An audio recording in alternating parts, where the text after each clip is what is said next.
Hello everyone, if you are new here, my name is Marcin and on this channel I upload Photoshop tutorials and talk about retouching.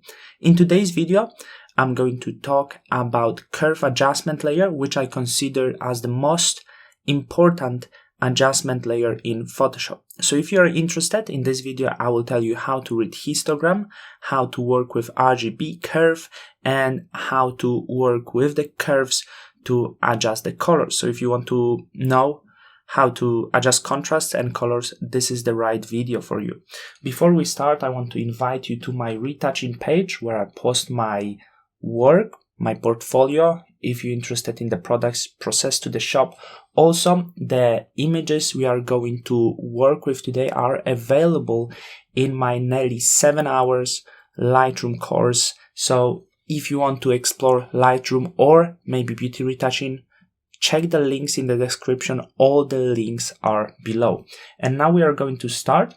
So I'm going to use this image. I have some other images just in case if we are going to need that. I'm going to open curve adjustment layer. I'm not going to rename this, so we all know what I'm going to do. And first view that we have is this square.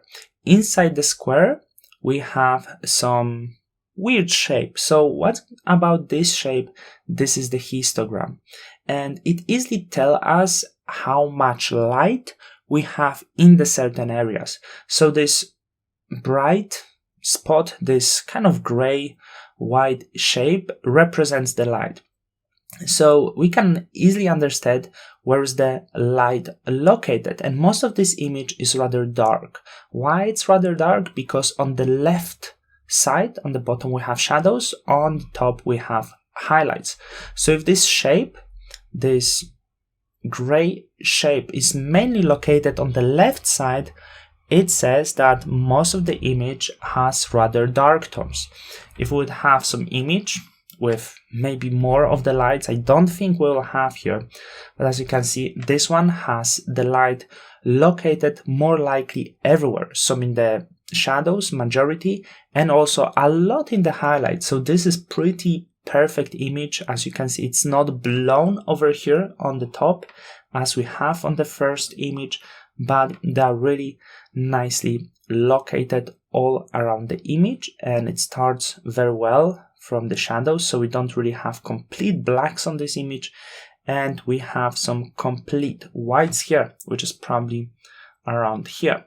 What you can see on this image, we don't really have complete blacks because this area here is not filled with the light. It means that the darkest spot on this image, maybe somewhere around here, is not fully dark, but it's rather dark shade of gray. And also we don't really have complete whites. As you can see, we don't have any information over here. So this image is rather a little bit flat. If I would like to do something with this, I would probably increase a little bit of contrast. So let me tell you how to do this, and this will be the first step. To increase the contrast, so to darken the darkest points on the image, I would grab this spot here and go to this level. So now the spots are fully dark. I don't want to go that far, so I would probably do this a little bit less. And when it comes to the highlights, if I want to increase the contrast also, I would go this way. And with this simple move, what you can see, we softly increase the contrast on this image. You have, of course, much more options. For example, if you don't really want to completely darken these dark spots, you can just grab the curve somewhere on the way and darken it here.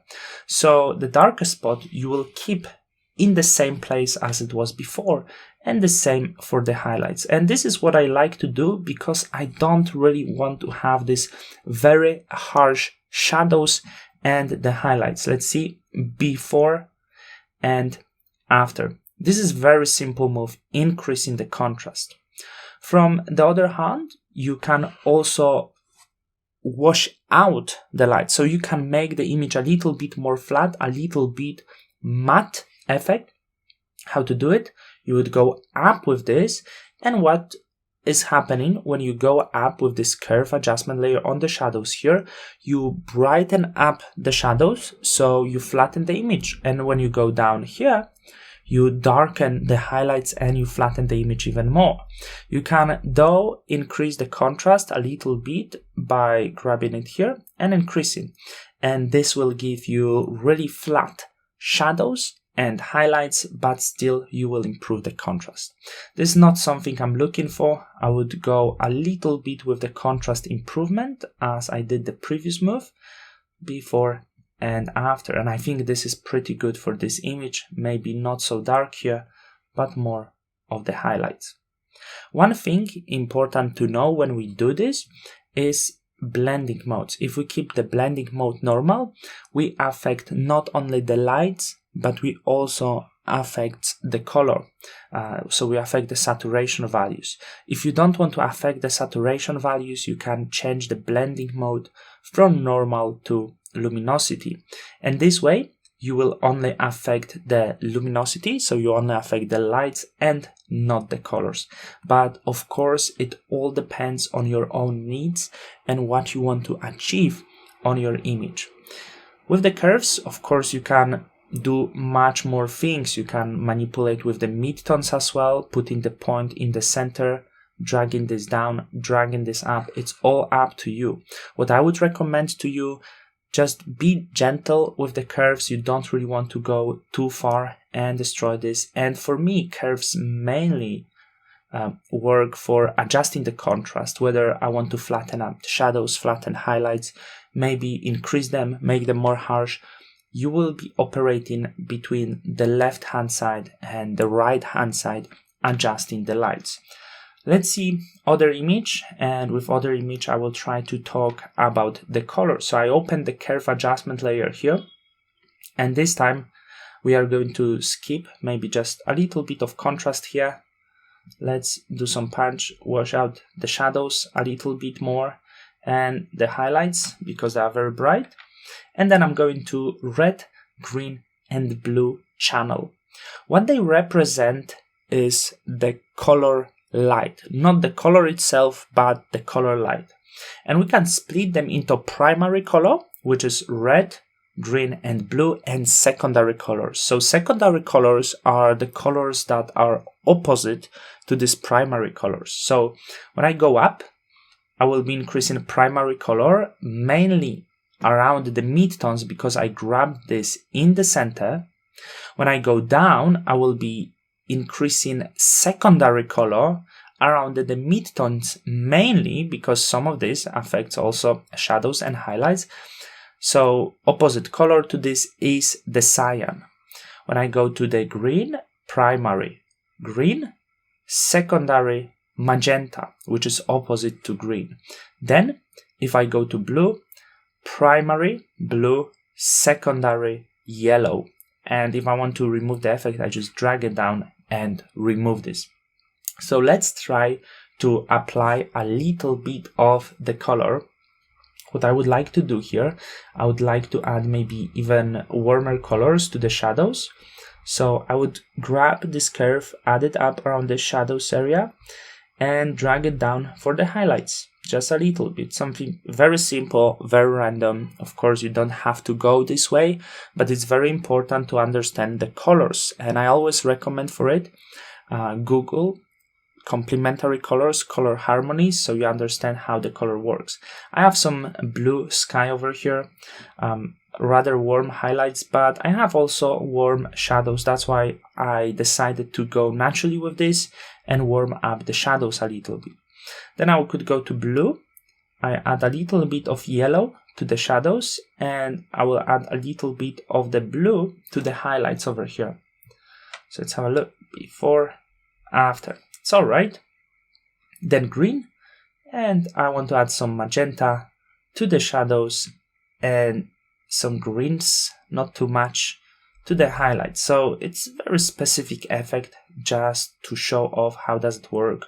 Of course, you can work a little bit more with the midpoint, but what's most important for me is the control that we have over highlights and shadows. So mainly you want to adjust highlight, shadows and midtones, rather keep as the balanced one.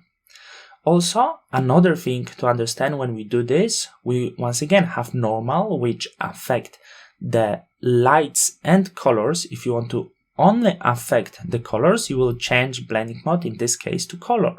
So now you don't really affect the lights. What it also makes, the effect that we apply at first in RGB will not be visible.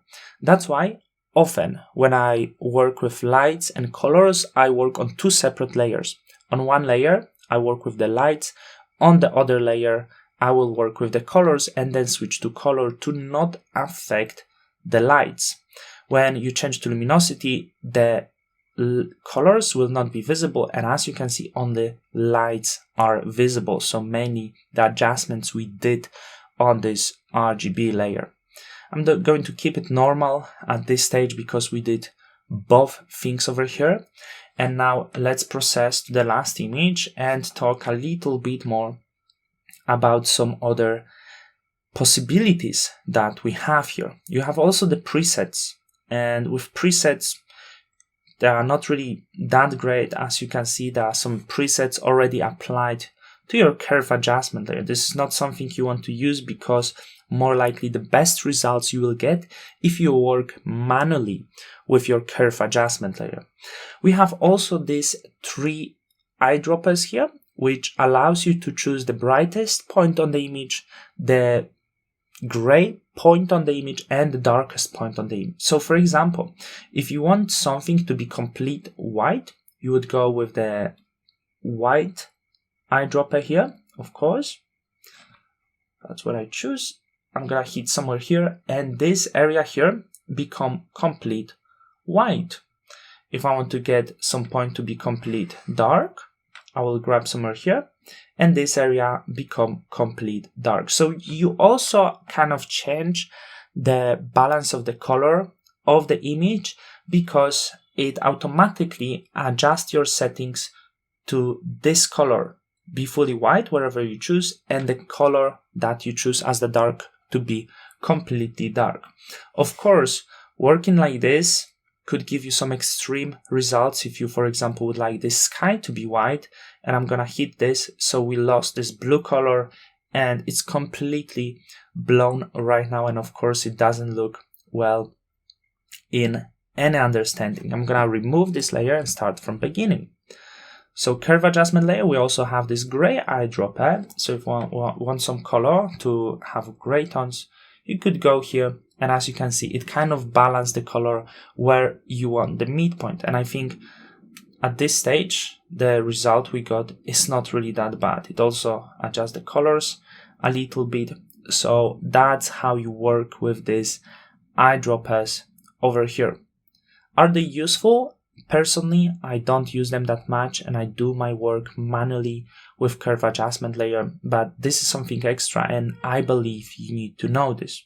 From another options, we also have option as the auto. If you don't have the correct lights and you want some quick adjustments, feel free to hit auto, and then your image will be automatically adjusted.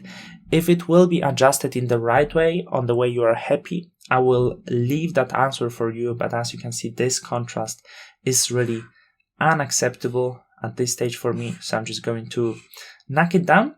We also have this small hand that will allow you to recognize the points on the image. So for example, if you want to be very precise with your selections, let's have a look what we can do. Maybe I will choose some image with bigger range of the colors. So let's go back to our first image. I'm going to open curve adjustment layer.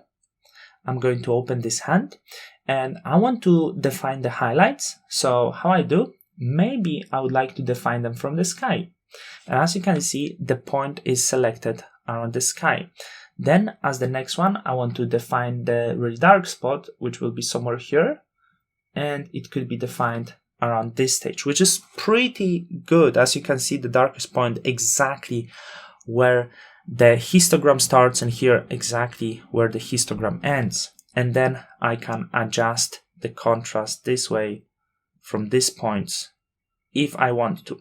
If I want some point that finds the center for me, I can choose this hand and find the gray point, which would be probably somewhere around the grass, a little bit brighter somewhere here, but this point would be much more difficult to find. But I believe in this case the midtones stayed untouched. So this is the essentials that you need to know about curve adjustment layers, how to work with them, how to adjust the contrast with them, light, shadows, how to work with the color lights, and do maybe some basic color grading. I hope you enjoyed this video. If you did, make sure to subscribe to see my future videos if I'm going to upload. Make sure to check the links in the description, whether you want to see my professional retouching work, whether you want to learn more and check out my courses, everything in the description. And I'm going to talk to you in the next video. Thank you.